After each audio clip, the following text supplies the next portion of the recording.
तो बच्चों कैसे हो आप सब लोग। Again welcome back on Mind Spark Physics. Today we will discuss a something important topic like application of Gauss theorem. आज जो हम बात करने वाले हैं वो किस टॉपिक पे बात करने वाले हैं, तो बच्चों आज का जो टॉपिक है वो है application of Gauss theorem. Gauss theorem के क्या एप्लीकेशन है और कैसे इन एप्लीकेशन को हम अप्लाई कर सकते हैं अपने रूल्स के अकॉर्डिंग।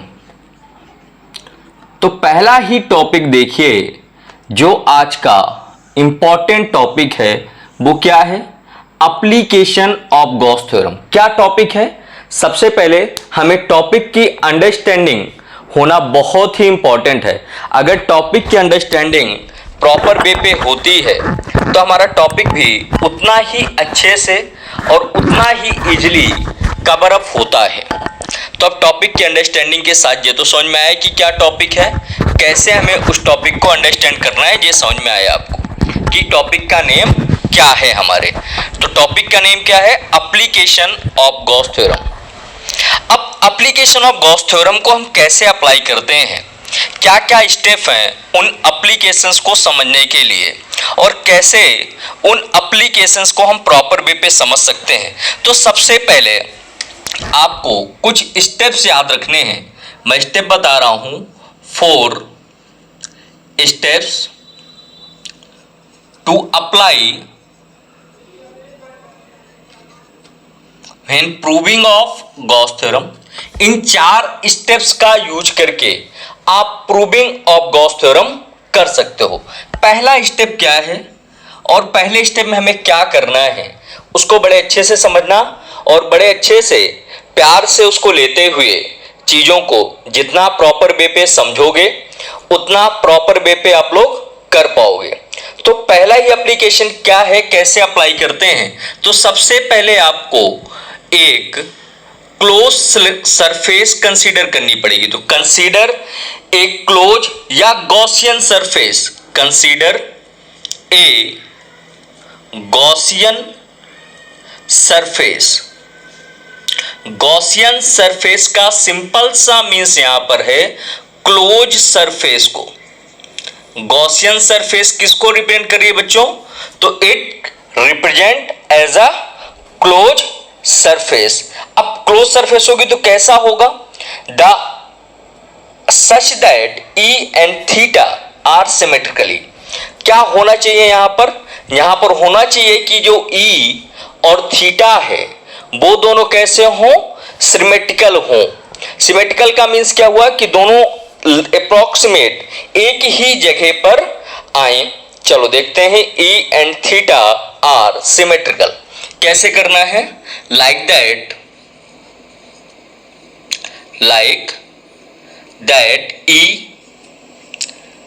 एंड थीटा आर, क्या बताया मैंने, सिमेट्रिकल बताया, यानी सिमेट्रिकल होने चाहिए। कैसे सिमेट्रिकल होने चाहिए देखते हैं यहां पर।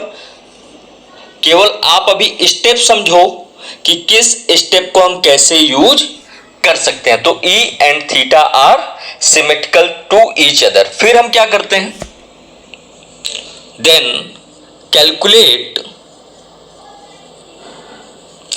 EDS, जो कि आपके लेफ्ट हैंड साइड में होगा, आपको उसको कैलकुलेट करना है। थर्ड स्टेप में चार्ज को कैलकुलेट करना है, कैलकुलेट चार्ज। 3 स्टेप क्लियर हुए।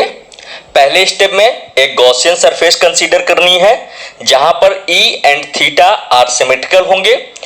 सेकेंड स्टेप में हमें EDS को कैलकुलेट करना है, या इसको हम लिख सकते हैं क्लोज इंटीग्रल ऑफ EDS को कैलकुलेट करना है। थर्ड स्टेप में हमें चार्ज को कैलकुलेट करना है। नंबर 4, अब नंबर 4 में क्या करेंगे, अप्लाई कर देंगे किसको बेटा, अप्लाई गॉस थ्योरम। क्या है बेटा गॉस थ्योरम, तो गॉस थ्योरम है close integral of EDS is equal to Q upon epsilon naught. ये हमारे 4 स्टेप हैं। इन 4 स्टेप्स का यूज करके हम इजीली वे पर आसानी से किसी भी फंक्शन का calculation by the application of Gauss theorem कर सकते हैं। क्लियर है यहाँ तक? आते हैं कैसे हम एप्लीकेशन अप्लाई कर सकते हैं। अब हम बात करते हैं फर्स्ट एप्लीकेशन की कि पहला एप्लीकेशन क्या है और कैसे अप्लाई होता है। ध्यान से समझना और अच्छे से समझना। सबसे पहले हमें कैलकुलेट करना है फर्स्ट एप्लीकेशन में calculate electric field, calculate electric field due to point charge. किस चार्ज की वजह से कैलकुलेट करना है? पॉइंट चार्ज की वजह से इलेक्ट्रिक फील्ड का कैलकुलेशन करना है। बच्चों अच्छे से समझते जाओ और अच्छे से देखते जाओ। जहां डाउट हो मुझे तुरंत बताना है कि हमें यहां पर डाउट है, और कोशिश करना है कि कमेंट सेक्शन में बता सको कि सर यहां पर इस टॉपिक पे ऐसे डाउट आ रहा है, ताकि मैं उसको क्लियर कर सकूं। तो क्या है बेटा, सबसे पहले हमारे पास ये Q नाम का एक पॉइंट चार्ज है। इस चार्ज से R डिस्टेंस पे एक पॉइंट है P, जहां पर मुझे इलेक्ट्रिक फील्ड का कैलकुलेशन करना है। हम सबसे पहले क्या करते हैं, एक गॉसियन सरफेस कंसीडर करते हैं। गॉसियन सरफेस यानी क्लोज सरफेस। इस R रेडियस का अगर मैं एक सर्कल ड्रॉ कर दूं तो ये मेरी एक क्लोज सरफेस कंसीडर हो गई, जो कि एक गॉसियन सरफेस हो गई। अब क्या है यहां पर, P क्या है? P is a point at distance R from charge Q। क्या है बेटा? P is a point at distance small r from charge Q charge से R डिस्टेंस पे एक पॉइंट है P, जहां पर हमें इलेक्ट्रिक फील्ड का कैलकुलेशन करना है। सबसे पहला स्टेप क्या था हमारा, हमें एक क्लोज सरफेस कंसीडर करनी है। स्टेप फर्स्ट, देखो स्टेप बाय स्टेप समझाऊंगा, ज्यादा अच्छे से आएगा और ज्यादा अच्छे से समझ पाओगे। स्टेप फर्स्ट में हम क्या करते हैं, हम करते हैं कंसीडर ए क्लोज सरफेस। हमने यहां पर एक स्फेयर कंसीडर किया है। Consider a sphere having centre at a particle location, E and A at every point have angle 0। अगर मैं यहां से भी E का बनाऊं कि ये इलेक्ट्रिक फील्ड है, तो इसका एरिया वेक्टर भी सिमिलर यहीं कहीं पर बनेगा। ये इसका एरिया वेक्टर हो गया। दोनों के बीच का एंगल कितना हो गया? 0।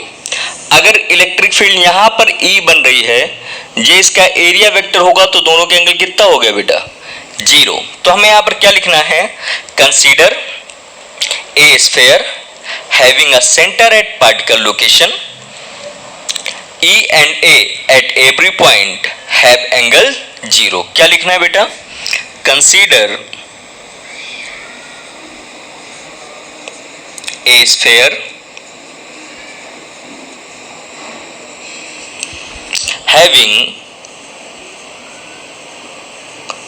center at particle location। Centre कहां पर है? पार्टिकल लोकेशन पे सेंटर है।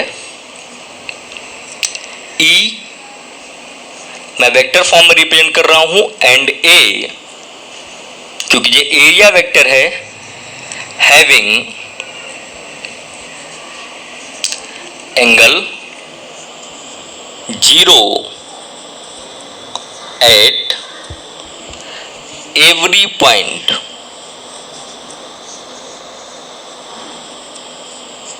सबसे पहले हमने क्या किया, एक क्लोज सरफेस कंसीडर कर ली, जो कि शेप ऑफ स्फेयर के फॉर्म में है, जिसका सेंटर पार्टिकल लोकेशन पे है। E एंड A का एंगल हर एक पॉइंट के लिए 0 है। फिर हम क्या करते हैं, हम कैलकुलेट करते हैं close integral of E D S cos theta. Step 2,